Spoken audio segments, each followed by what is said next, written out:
আসসালামু আলাইকুম সবাইকে। সন্ধ্যার চায়ের সাথে নাস্তা খাওয়ার জন্য ঘরে কিছুই নেই, তখন এই সহজ নাস্তা রেসিপিটা আপনারা তৈরি করতে পারেন। আর সস্তায় এই নাস্তাটি তৈরি করা যায়, আর খুব বানানো কিন্তু খুব সহজ। তো এখানে পাত্রে আমি দিয়ে দিব 1 কাপ পরিমাণ পানি, আর এখানে দিয়ে দিচ্ছি পরিমাণ মতো লবণ, আর হালকা মিষ্টি হওয়ার জন্য এখানে দিয়ে দিয়েছিলাম চিনি। আর এই চিনিটা দেওয়ার কারণে খেতে আর একটু বেশি ভালো লাগবে এই নাস্তা রেসিপিটি।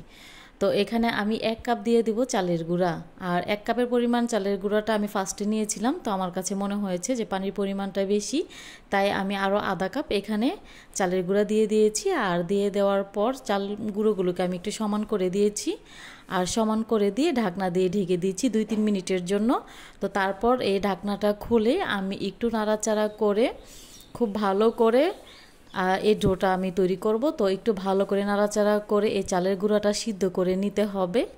যেহেতু আমি এটা বাতের চাল দিয়ে করেছি, সেজন্য আমার এখানে পানির পরিমাণটা কম লেগেছে আর গুঁড়ার পরিমাণটা একটু বেশি লেগেছে।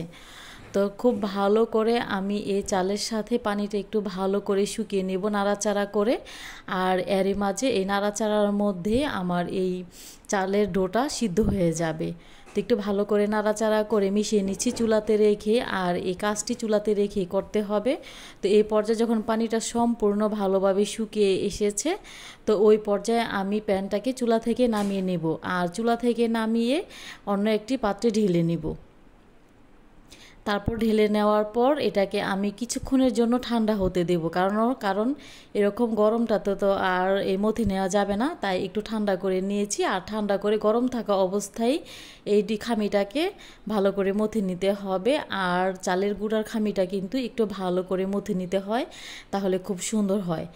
খুব ভালো করে আমি এই খামিটাকে মথে নিয়েছি। তো এই পর্যায়ে আমি পিঠাগুলো এক এক করে তৈরি করব, আর আপনাদেরকে দেখিয়ে দিচ্ছি কিভাবে পিঠাগুলোকে তৈরি করব। আর অল্প একটু ডো নেব, এখানে নেওয়ার পর আমি পিঠাটা একেবারেই সহজ তৈরি করা, এটা বোঝানোর কিছু নেই। আপনারা দেখিয়ে বুঝতে পাচ্ছেন যে পিঠাটা তৈরি করা কতটা সহজ। তো এভাবে করে আমি সবগুলো পিঠাই তৈরি করে নেব। আর এই পিঠাটা কিন্তু নাস্তা হিসাবে চায়ের সাথে খেতে দারুণ লাগে। যখন ঘরে কিছুই থাকবে না চায়ের সাথে খাওয়ার জন্য, তখন এই সহজ এবং কম খরচে এই নাস্তাটি আপনারা ঘরেই তৈরি করতে পারেন। তো সবগুলো পিঠা আমার তৈরি হয়ে গেছে। তো এই পর্যায়ে তেলটা যখন হালকা গরম হবে, আমি ওই পর্যায়ে পিঠাগুলো ভাজবো। আর হালকা গরম তেলে এই পিঠাটা যদি আপনি আস্তে আস্তে ভাজেন, তাহলে পিঠার কালারটা অনেক সুন্দর হবে।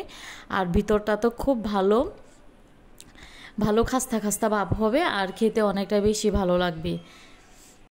আমি এই পিঠাগুলো একটু বড় সাইজ করে বানিয়েছি, আপনারা চাইলে আরেকটু ছোটো সাইজ করে বানাতে পারেন। দেখা সৌন্দর্যের জন্য আমার কাছে মনে হয়েছে যে এরকম করে বানালে দেখতে সুন্দর লাগে, তাই আমি পিঠাগুলো এই সাইজ করেই বানিয়ে নিয়েছি। আর দেখতে পাচ্ছেন কম আঁচে আমি পিঠাগুলোকে কত সুন্দরভাবে ভাজলাম। আর ভাজার পর দেখতে পাচ্ছেন কালারটা কতটা সুন্দর এসেছে মাশাল্লাহ। আর খেতেও কিন্তু মাশাল্লাহ অনেক ভালো, আলহামদুলিল্লাহ। তো পিঠাগুলো দেখতে যতটা সুন্দর, খেতে ততটাই ভালো। তো যে কোনো চায়ের সাথে বা অতিথি আপ্যায়নে এই পিঠাটা আপনারা ঝটপট তৈরি করে দিতে পারেন, আর যে কেউ পছন্দ করবে। রেসিপি ভালো লাগলে শেয়ার করার অনুরোধ রইল। আল্লাহ হাফেজ, আসসালামু আলাইকুম।